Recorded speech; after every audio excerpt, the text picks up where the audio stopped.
Hi friends, நோய் நாடி நோய் முதல் நாடி அது தணிக்கும் வாய் நாடி வாய்ப்பச் செயல். நான் உங்கள் சித்த மருத்துவர் டாக்டர் பாரதி பேசுகிறேன். நம்ம சங்க மருத்துவம் சேனலில் மூலிகைகள், மருந்துகள், நோய்கள்லாம் பற்றி பார்த்துட்டு வரோம். அதில் நம்ம இன்றைக்கி பார்க்க போகிறது ஒரு மெடிசன் பற்றி தான், அதாவது ஒரு மருந்து பற்றி தான் பார்க்க போகிறோம். என்ன மருந்து அப்படின்னு பார்த்தீங்கன்னா நன்னாரி மணப்பாகு, அதை பற்றி தான் பார்க்க போகிறோம். இந்த பேர்லே இருக்குது. இந்த நன்னாரி மணப்பாகில் சேரக்கூடிய பொருட்கள், அதாவது எதை வச்சு செய்கிறாங்க அப்படின்னு பார்த்தீங்கன்னா நன்னாரி தான் மெயின் இன்க்ரீடியண்ட். நன்னாரி தான் அதிக அளவில் சேர்க்குறாங்க. நன்னாரி கூட பனங்கற்கண்டு, தண்ணி சேர்ந்து பாகு பதத்தில் எடுக்கிறது தான் நன்னாரி மணப்பாகு. இதில் வேறு இன்க்ரீடியண்ட்லாம் எதுவுமே இல்லை. நன்னாரி, பனங்கற்கண்டு, சில இதில் சர்க்கரை, பனை வெல்லம் போடுவாங்க. சர்க்கரைக்கு பதில் பனை வெல்லம் இல்லை பனங்கற்கண்டு தான் மெயினாக போடுவாங்க. தண்ணி மிக்ஸ் பண்ணி அதை பாகு பதத்தில் கரெக்டாக ஃபார்ம் பண்ணி எடுக்கணும். அதுதான் இந்த நன்னாரி மணப்பாகு, அதாவது சார்சப்பரிலா அப்படின்னு சொல்லிட்டு சொல்லுவாங்க நன்னாரிக்கு. இந்த நன்னாரி மணப்பாகு எது எதுக்கெலாம் யூஸ் பண்ணுவாங்க அப்படின்னு பார்த்தீங்கன்னா, நம்ம நன்னாரினால என்னென்னா குளிர்ச்சி தான். நம்மளுக்கு உடம்பு பாடி ரொம்ப ஹீட்டாக இருக்கும் அவங்கெல்லாம், அதாவது பித்த உடம்பு உள்ளவங்கெல்லாம், வாத பித்த கபம் சொல்லுவோம்ல, அதில் இந்த பித்த உடம்பு இருக்கிறவங்களுக்கெல்லாம் அதிகமாக ஹீட் ஆகும், அதிகமாக ஸ்வெட் ஆகும், ஓவராக தண்ணி தாகம் எடுத்துக்கிட்டே இருக்கும். கொஞ்ச நேரம் இருந்தாலே ரொம்ப ஸ்வெட் ஆகும். கை, கால், உடம்பு எல்லாமே ஸ்வெட்டாக இருக்கும். கேஸ்ட்ரிக் ப்ராப்ளம், அதாவது வயிறு சம்மந்தப்பட்ட பிரச்சனை அடிக்கடி வந்துக்கிட்டே இருக்கும்.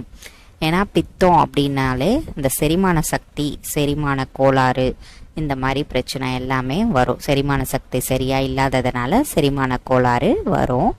அதனால் இந்த கேஸ்ட்ரிக் ப்ராப்ளம், யூரின் பிரச்சனை, அதாவது ஹீட் அதிகமாக இருக்கிறதுனால அவங்க தண்ணி தாகம் எடுத்துகிட்டே இருக்கும், தண்ணி குடிச்சிக்கிட்டே இருக்கணும்.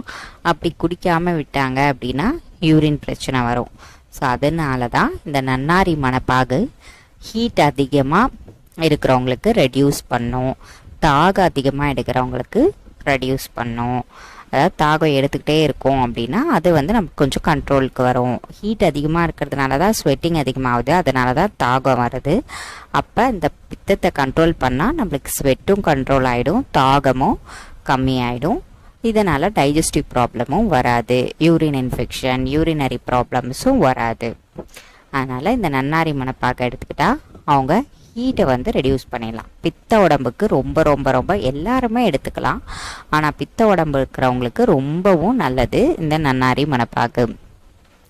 இதை எவ்வளோ எடுத்துக்கணும் அப்படின்னா ஒரு 5 to 10 ml அளவுக்கு தண்ணியில் கலந்து தான் சாப்பிட்ணும். ஒரு கிளாஸ் தண்ணியில், ஒரு கிளாஸ் தண்ணினா ஒரு 60 ml தண்ணியில் ஒரு 5 to 10 ml வரைக்கும் கலந்துக்கலாம்.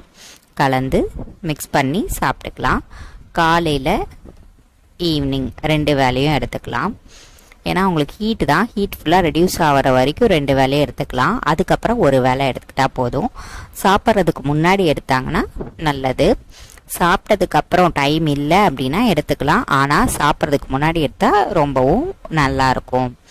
அதான் மார்னிங் எம்டி ஸ்டொமக்னால் கொஞ்சோண்டு தண்ணி குடிச்சிட்டு அதுக்கப்புறமா இவங்க இந்த சிரப் மாதிரி இதை எடுத்துக்கலாம். ஆனால் தண்ணியில் கலந்து எடுத்துக்கலாம்.